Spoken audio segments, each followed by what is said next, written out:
Dan saudara, dalam persidangan, sopir ambulans Ahmad Syahrul Ramadan menyebut di persidangan bahwa ia melihat satu luka tembak di bahu Yosua saat hendak memindahkan jasad korban ke dalam kantung jenazah. Bahwa waktu diangkat kepalanya ada mengeluarkan darah? Ada yang mulia. Banyak? Itu nggak tahu keluar dari dalam organ tubuhnya atau dari genangan yang di lantai itu yang mulia. Saya kurang ngerti juga karena saya tidak mengecek-ngecek lagi dan itu jenazah ditutup masker. Saya tidak membuka-buka masker itu lagi. Oh, masih masker ya? Iya yang mulia. Ada lubang maskernya? Saya kurang lihat yang mulia. Kurang lihat. Pada majelis hakim agar dipertimbangkan untuk dihadirkan. Kemudian kami dalam hal ini sudah menyampaikan bahwa sebagai status klien kami sebagai GC, kami memohon kepada majelis hakim agar memisahkan pemeriksaan terhadap klien kami. Karena apa? Masih banyak, karena terlihat teman-teman hari ini kami sidang dengan 3 tim penasihat hukum, sangat terbatas waktunya ya dalam menanyakan, kemudian menggali keterangan dari saksi-saksi yang dihadirkan ya. Tetapi sekali lagi kami menghargai dan kami menghormati yang menjadi kebijakan dari majelis hakim. Tadi juga majelis hakim menyampaikan bahwa sampai saat ini masih diperlukan karena untuk sesuai dengan peradilan cepat, sederhana, dan murah, maka majelis hakim menyampaikan bahwa digabungkan dulu oleh saksi-saksi yang akan dihadirkan oleh jaksa penuntut umum. Sambil nanti dilihat ke depannya kalau memang sudah tidak dibutuhkan lagi, maka klien kami akan dipisah lagi berkas pemeriksaannya.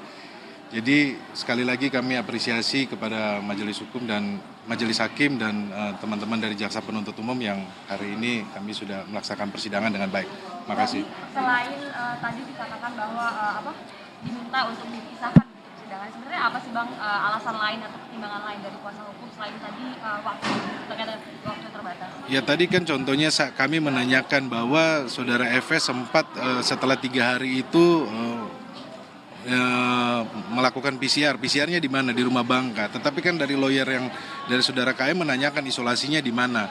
Nah ini kan membuat kebingungan kan antar kami saat penasihat hukum dalam hal kami punya kepentingan untuk membela Richard Eliezer dan penasihat hukum yang punya kepentingan untuk membela lain. Jadi pertanyaan-pertanyaan ini sebenarnya kami menghindari supaya tidak terjadi silang pertanyaan yang sehingga membuat kebingungan. Tapi kami yakin bahwa majelis hakim mengetahui dan bisa menilai ya dari keterangan saksi-saksi yang diberikan. Dari kesaksian driver ambulans tadi ada yang menarik nggak terkait terdakwa Eliezer tadi kan mau didalami apakah betul Eliezer yang menghubungi atau seperti apa?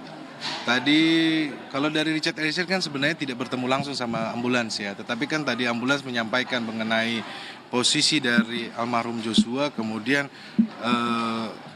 dari driver ambulans menyampaikan mengenai posisi masker yang menutupi ya luka tembakan yang di sini ya. Itu juga pun sempat ditunjukkan beberapa video perjalanan dari rumah Duren 3 sampai ke rumah sakit Bayangkara kan di situ, dan juga disampaikan ada polisi yang aktif berkomunikasi yaitu Kombes Santo. Ya. Tadi mungkin disebutkan kurangnya waktu bisa menanyakan atau menjawab beberapa pertanyaan, itu apa pertanyaan yang belum bisa ditanyakan? Ya itu masalah teknis persidangan lah tentunya. Kalau kami kan dari tim penasihat hukum kan ada beberapa hal yang belum kita bisa tanyakan, kita mau gali lagi kan. Itu masalah teknis saja. Tetapi kalau seandainya persidangan kami sendiri tentunya akan lebih leluasa. Masalah waktu juga ya. Tetapi kami tetap mengapresiasi, kami menghormati persidangan yang mulia ini, dan klien kami penegasan bahwa Richard Eliezer tetap kooperatif ya. Tetap konsisten mengatakan apa yang sebenarnya, berkata jujur, dan sebagai GC ini juga klien saya menunjukkan bahwa dia dalam situasi apapun siap untuk menghadapi proses persidangan ini. Oke, teman-teman. Terima kasih. Itu tadi pernyataan pasca persidangan yang saat ini tengah diskors oleh penasihat hukum dari terdakwa Richard Eliezer yakni Roni Talapesi.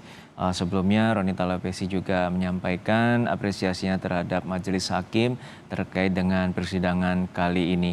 Kami juga akan terus memantau jalannya persidangan kali ini. Dan ini tampaknya Roni Talapesi kembali memberikan pernyataan. Kami coba dengarkan kembali audio. Kami mengharapkan adalah saksi yang dihadirkan adalah saksi yang dari Bank BNI cabang Cibinong Dan di situ kan menjelaskan perpindahan rekening, uang yang di dalam rekening almarhum kepada seorang terdakwa. Nah, kalau perlu kita sampaikan bahwa yang sebelumnya kami sudah bantah bahwa itu bukan rekeningnya Richard Eliezer. Nah, kami berharap bahwa saksi ini harusnya hadir hari ini, tetapi tidak hadir. Kami berharap ke depannya bisa dihadirkan oleh jaksa penuntut umum supaya menjelaskan bahwa klien kami Richard Eliezer Baradae ini tidak memindahkan uang dari rekening almarhum, tetapi rekening uang almarhum itu dipindahkan kepada salah satu terdakwa yang ada disidangkan hari ini. Alasan tidak hadirnya tahu nggak Bang? Kami belum tahu ya, nanti jaksa penuntut umum ya, coba ditanyakan ke jaksa penuntut umum. Oke. Terima kasih. Nanti 7 saksi itu ya Bang Roni? Berarti Baik, 7 saksi. tadi pernyataan terakhir terkait dengan 12 saksi yang harusnya dihadirkan, yakni termasuk dengan pegawai Bank BNI cabang Cibinong yang informasinya akan digali terkait dengan transaksi pemindahan uang rekening dari korban Yosua Huta Barat ke salah satu terdakwa, dan saat ini memang saksi itu tidak hadir, dan itulah yang disayangkan oleh penasihat hukum terdakwa Richard Eliezer Roni Talapesi. Dan kami masih saat ini terhubung dengan jurnalis Kompas TV Triksi Valencia yang saat ini berada di Pengadilan Negeri Jakarta Selatan. Triksi, hingga saat ini bagaimana sidang diskors dan akan dilanjutkan pukul berapa dan akan menghadirkan saksi siapa saja?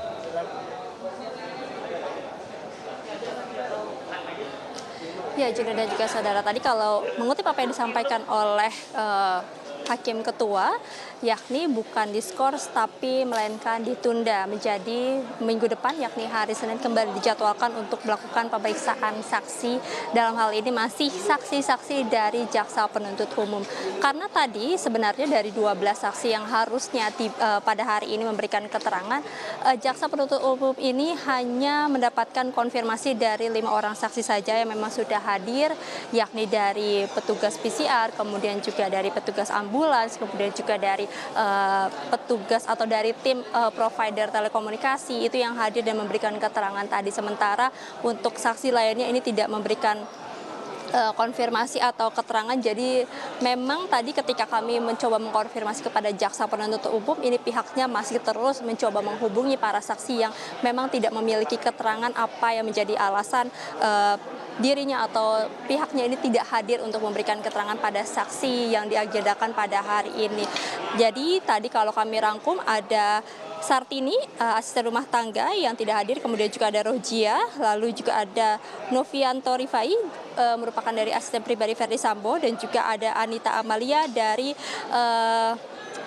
Customer Service BNI Cibinong, lalu kemudian juga ada Raditya Adiaksa yang merupakan freelance untuk melakukan pengunduhan dari kamera pengawas yang ada di TKP, kemudian juga ada dari Sadam yang selaku supir Verdi Sambo, dan juga Chong Chi Fung yang merupakan petugas dari CCTV. Ini yang tidak hadir 7 orang, dan memang tadi disampaikan oleh majelis hakim ini akan kembali diagendakan untuk dilakukan pemeriksaan karena memang Juna dan juga saudara, terutama ada 2 hal yang cukup menarik begitu. Ada yang dari asisten rumah tangga, dan juga satu lagi tadi yang disampaikan juga oleh kuasa hukum dari Richard Eliezer adalah dari pihak customer service bank ini juga yang bisa memberikan penjelasan terkait perpindahan rekening atau perpindahan dana dari rekening Yosua kemudian ke terdakwa lainnya yang juga tidak disebutkan. Nah, ini yang harusnya didengarkan tadi penjelasannya dari customer service yang seharusnya hadir pada hari ini namun tidak hadir karena memang sampai saat ini juga tidak terlihat, dan dari jaksa penuntut umum sendiri juga masih belum mendapatkan konfirmasi terkait apa yang menjadi alasan ketidakhadiran dari 7 tersangka lainnya. Tapi yang jelas minggu depan hari Senin ini akan kembali dilanjutkan persidangannya dengan agenda pemeriksaan saksi. Akan ada beberapa saksi kembali yang dihadirkan dari pihak jaksa penuntut umum. Tadi sudah disebutkan beberapa oleh majelis hakim, dan nantinya akan dihadirkan pada minggu depan, yakni pada hari Senin 14 November 2022. Juno. Ya, Triksi, tadi terakhir adalah tentu tanggapan dari pihak terdakwa. Apa saja yang disampaikan, terutama mengenai kesaksian-kesaksian yang telah diberikan oleh 5 saksi yang dihadirkan oleh jaksa penuntut umum?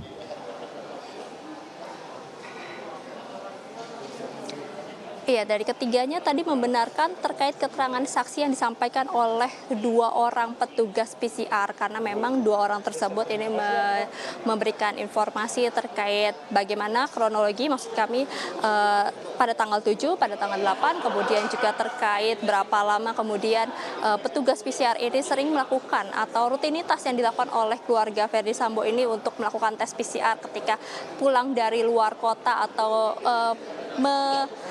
menggunakan layanan dari petugas PCR ini untuk melakukan tes PCR di rumahnya. Tadi kalau disampaikan oleh salah satu orang petugas PCR bahwa memang sering dilakukan tes PCR dimulai dari bulan Januari sampai dengan bulan Juli kemarin di tahun 2022 ini. Lalu ada 4 lokasi yang biasanya digunakan untuk melakukan tes PCR, yakni di Jalan Saguling, Duren 3 ada 2 rumah dikatakan, dan juga ada di Jalan Bangka. Dan satu lagi ini melakukan tes PCR juga di kantor Verdi Sambo, yakni di Bareskrim Mabes Polri. Itu yang tadi disampaikan setidaknya oleh 2 petugas PCR. Namun untuk keterangan saksi yang lain, ini ketiga terdakwa memang menyampaikan bahwa tidak mengetahui apapun atau informasi apapun yang disampaikan oleh saksi-saksi yang hadir pada hari ini. Juno. Laporan lengkap Anda, dan sidang saat ini ditunda dan akan kembali dilanjutkan untuk memeriksa 7 saksi yang saat ini tidak hadir dan tanpa keterangan pada tanggal 14 November mendatang. Terima kasih rekan Triksi Valencia dari Pengadilan Negeri Jakarta Selatan.